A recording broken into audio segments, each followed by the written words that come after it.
These study results are adding impetus to a rethinking of how and when people first got to North America, and the fact that they must have, at least part of the time, traveled by boat, which is really interesting to think about because we haven't found such a boat.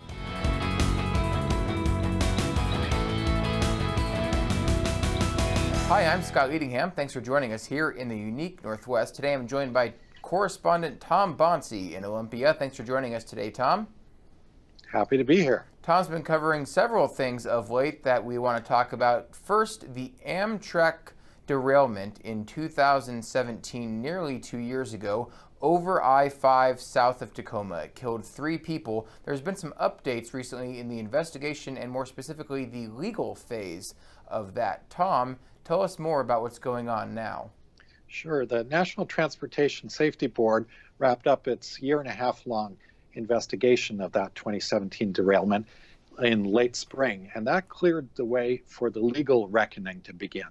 And I was just up the day before last in Tacoma, U.S. federal court, watching the first case to go to trial go before a jury. And there was a new development there that's pretty significant. Amtrak's attorney admitted in court during his opening statement that Amtrak admits negligence for the derailment. That means the more than 30 crash victims and their families who filed lawsuits won't have to go around and around about what happened and who's to blame. That's been established now. Amtrak takes responsibility. The remaining issue for the jurors, it's not the easiest thing though, which is to establish what is fair and reasonable compensation for the injuries and damages that people suffered. So that narrows it quite a bit though for the legal process going forward.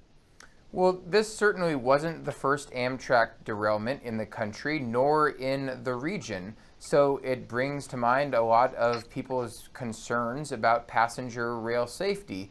So what is Amtrak as an organization doing to basically allay the fears of people who might be thinking passenger rails is not a safe way to travel in the region? Yeah, there's a lot going on that score, and it's not just Amtrak in our region. It's also Washington State Department of Transportation, Oregon Department of Transportation, who subsidize the Amtrak service in our region and consequently are taking some responsibility for those safety questions as well. The NTSB, in their investigation final report, they had a hearing, and there was a lot of gnashing of teeth about why does this keep happening? It's preventable, and it shouldn't keep happening.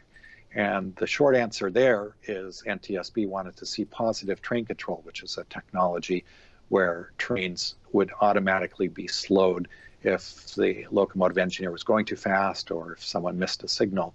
That is actually now in operation in the Pacific Northwest on all trains, freight trains and passenger trains. It wasn't in 2017, but is now, so that's taken care of. Another big thing that I've been hearing a lot about in the past month is improved crew training. There's going to be more time in simulators for locomotive engineers and conductors before they start a new route or go back on this bypass route where the derailment occurred. And finally, new train cars that are more crash worthy. The state of Washington got a big grant from the federal government that they'll use with Amtrak to buy new train cars for this route. That will take 3 or 4 years, unfortunately, before they're delivered. So there's still some looking around for kind of an interim replacement train cars that might be better than what we have now. But that's also underway. Okay, so that's the updates on the nearly 2-year-old Amtrak crash. Thank you for covering that. I'm sure there's much more to come. But now going back more than 2 years, in fact, many thousands of years into Northwest history, you recently covered the unveiling of some archaeological evidence that scientists were doing in north central Idaho regarding the settlement of the region and human migration into this area. And it kind of disrupts some theories about how humans migrated and traveled through into the region many thousands of years ago. Tell us more about what they found in that study. And I'm kind of curious if you remember what you learned about how the Americas were first populated. I learned that, and this is starting to be a while ago, that people migrated to this hemisphere from Asia over the Bering Land Bridge at the end of the last ice age, and then they kept on walking through an ice-free corridor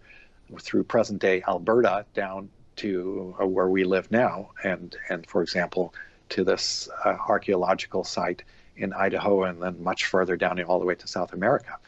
The problem with this theory is what the artifacts show from this latest dig on the Salmon River at a place called Cooper's Ferry. It was too long ago. The ice-free corridor wasn't ice-free 15,000 years ago, and the artifacts that were found in Cooper's Ferry are carbon dated to between 14,000 16,000 years ago. So they must have gotten here some other way. And this these study results are adding impetus to a rethinking of how and when people first got to North America, and the fact that they must have, at least part of the time, traveled by boat, which is really interesting to think about because we haven't found such a boat. Right, you mentioned traveling by boat, and as someone did point out, that the map that we saw there that was provided by the research team, it actually includes a little bit of kind of what in theory would be the route through what is present day Washington-Oregon border. That's not actually the route of I guess the current day Snake River. That goes a little bit north, so that map is a little off right there.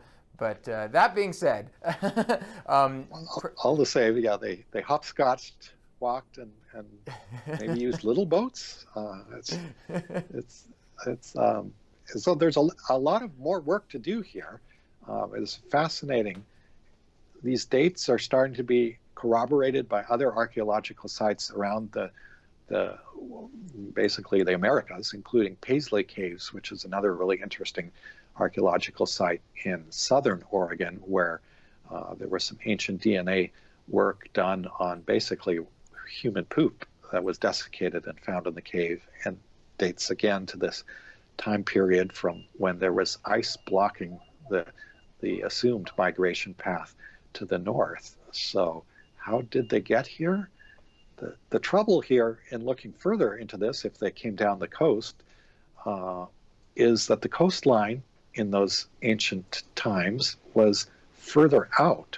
It's now deep underwater, and finding an archaeological site 100 feet down, on the wave-tossed Pacific Ocean, that's going to be really tricky. But people are trying. Okay, so some more recent Northwest history, but nonetheless still significant. You were recently in Pendleton, Oregon, looking into the dedication of a memorial for an all-black World War II regiment of soldiers who were stationed in the region and what their contribution was. I had no idea about this sort of history. It's very interesting to learn. So tell us more about this group from their military service and why we're commemorating them now so many years later. I didn't know about them either until a couple months ago, and my reaction was the same as everyone who seems to hear about this: is why didn't I know about this? It's so interesting. It's a story that got just everything you could wish for. It's World War II. The Japanese are sending balloon bombs our direction. Thousands of them were launched. They actually got to this part of the West and landed, and in a couple of cases blew up. But it was all kept quiet, so that Japanese, if they had spies reading the newspapers, be able to communicate back that this was working. So you have this little-known, kept secret attack. Then you have this all-black paratrooper regiment. The U.S. military was segregated still at that time. They thought when they were headed west that they were going to go to Japan, and lo and behold, they land in Pendleton and get assigned a classified mission to put out these presumed forest fires that might be started by the balloon barrage, and they classified so they can, they were just considered, as far as the public knew, paratroopers who would be converted to smoke jumpers and help put out forest fires in the summer of 1945. But they were the first black paratroopers ever in U.S. history, and they served in Pendleton with distinction, but were actually not treated very well. It was kind of were the times they were living in. And there was the case in Pendleton as well, that most restaurants wouldn't serve them. The officers had trouble renting places for their family in town. And they were just routinely met with prejudice.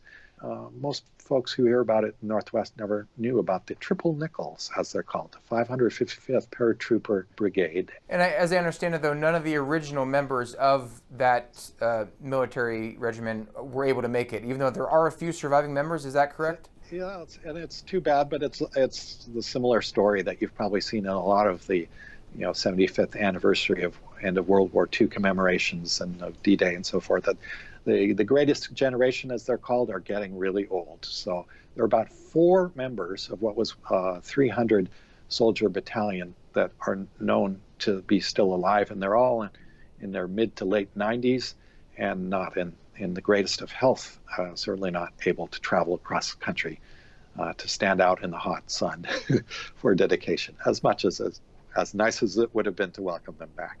Certainly, but we thank you for helping bring their story to us and to the wider world. Tom Banse, always great talking with you. Thank you for joining us today.